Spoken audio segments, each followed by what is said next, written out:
How can I improve my financial literacy? By researching what works for you and what does not work for you.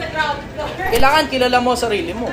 At hindi ang ibig ko sabihin research, magre-research ka online. Ang ibig ko sabihin, isasabay mo yung research online sa pagre-research mo sa sarili mo. Kilalanin mo sarili mo. It's called self-awareness sa English. You have to know yourself. Dapat kilala mo yung sarili mo.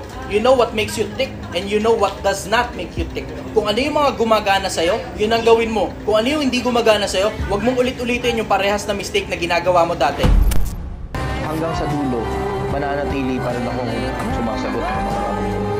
Mananatili akong hindi interesado sa politika. Mananatili akong hindi interesado sa pera. Mananatili akong hindi interesado sa kasikatan, sa kayamanan, sa kapangyarihan, sa katanyagan. Mananatili pa rin akong sumasagot sa